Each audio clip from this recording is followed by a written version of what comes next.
மகிமையும் மாட்சிமை நிறைந்த ஆண்டவர் இயேசு கிறிஸ்துவின் நாமத்தினாலே இந்த காலை வேளையிலே யாவருக்கும் அன்பின் வாழ்த்துக்கள்.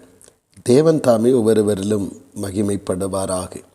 இந்த நாளுக்குரிய தியான வசனம் சங்கீதம் 146 அதன் 5வது வசனம்.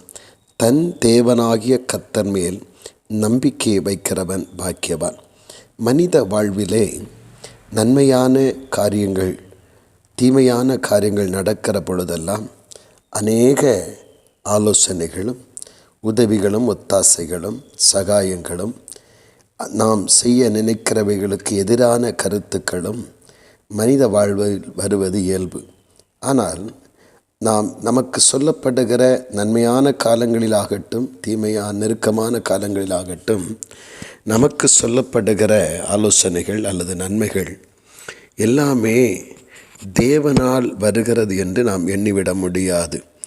ஆனால் இவைகள் எல்லாவற்றின் நடுவிலும் ஒரு நன்மையான காலத்திலும் அல்லது நெருக்கமான பாடுகளின் காலத்திலும் ஒரு தேவனுடைய பிள்ளை அநேக அனுகூலமான வார்த்தைகளும் எதிரான வார்த்தைகளும் அனுகூலமான சகாயங்களும் எதிரான கிரியைகள் நடைபெறும் பொழுது அவன் பதட்டப்பட்டு ஏதோ ஒன்றை அவசரப்பட்டு செய்து தன் வாழ்விலே தோற்றுப்போனவனாய் நிற்பது தேவனுடைய விருப்பம் அல்ல.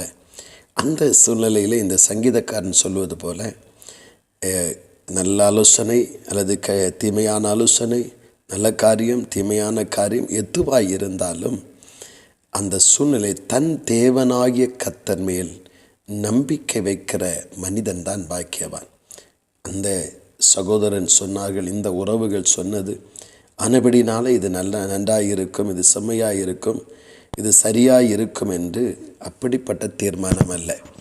இந்த யார் என்ன ஆலோசனை சொன்னாலும் நன்மை செய்தாலும் தீமை செய்தாலும் தேவனாகிய கர்த்தரை அந்த விஷயத்திற்காக யார் முழுமையாய் நம்புகிறார்களோ, கர்த்தர் தான் எனக்கு இந்த காரியத்தை அல்லது இந்த விஷயத்தை நடத்தி எனக்கு ஜெயம் தர வேண்டும், இந்த காரியத்தில் எனக்கு அற்புதம் செய்ய வேண்டும், இந்த காரியத்தில் என்னை நடத்த வேண்டும்.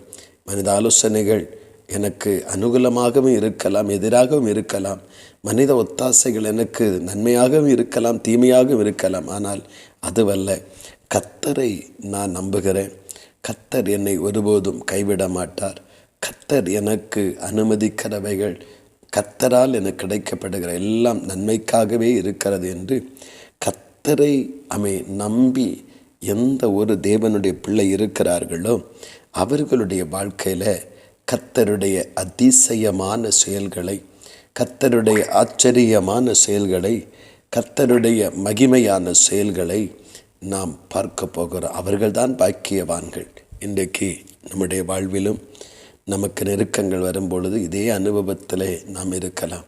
ஆனால் இவைகளெல்லாம் மனிதனை அந்த வார்த்தைகளை கேட்டு அல்லது அந்த சூழ்நிலையை பார்த்து மனிதனை நம்பி அல்லது மனிதனை சார்ந்து கொள்ளுகிறதை விட்டுவிட்டு கர்த்தரை சார்ந்து கொள்ளுவோம், கர்த்தரை முழுமையாய் பற்றி கொள்ளுவோம், கர்த்தரையே நம்புவோம். கர்த்தர் ஒருபோதும் நம்முடைய பாக்கியமான வாழ்வுக்கு கேடு வராதபடி, நன்மையான வாழ்வுக்கு சந்தோஷமான வாழ்வுக்கு பாதிப்பு வராதபடி ஆச்சரியமாகவும் அதிசயமாகவும் மேன்மையாகவும் உயர்வாகவும் நம்மை நடத்தி செல்வார். நம் பாக்கியவான்களாய் விளங்க கர்த்தர் அனுக்கிரகம் செய்வார். ஆமேன் ஆமேன். ஜெபிப்போமா. அன்பின் பரலோகத்தின் நல்ல ஆண்டவரே, நல்ல இந்த கால வேளைக்காக ஸ்தோத்திரப்பா. தேவனே, அநேக நேரத்தில் எங்கள் வாழ்விலே நன்மையான காலத்திலும் தீமையான காலத்திலும் நெருக்கத்தின் காலத்திலும் பாடுகள் நேரத்திலும் அநேக ஆலோசனைகளும் உதவிகள் ஒத்தாசைகளும் வருவதுண்டு. அது சில நன்மையாக இருக்கும், சில எதிரானவைகளாக இருக்கும். ஆனால் இவைகள் மேலே நாங்கள் நம்பிக்கை வைத்து எங்களை தரம் தாழ்த்தி கொள்ளாதபடி கர்த்தர் மேல் முழுமையான நம்பிக்கை வைத்து கர்த்தர் எதை அனுமதித்தாலும் எதை செய்தாலும் நன்மைக்காகவே செய்வார், ஒருபோதும் தீமையை செய்ய மாட்டார் என்கிற நம்பிக்கையோடு நம்மளை நிலைத்திருக்க கிருபை தாரும். அதுதான் எங்களுக்கு பாக்கியமான வாழ்வை தரும் என்று வேதவசனம் சொல்லுகிறபடி அப்படிப்பட்ட பாக்கியமான வாழ்வுக்கு எங்களை நடத்தி செல்லும். கிருபையும் சமாதானமும் ஒருவரை ஆளுகை செய்யட்டும்.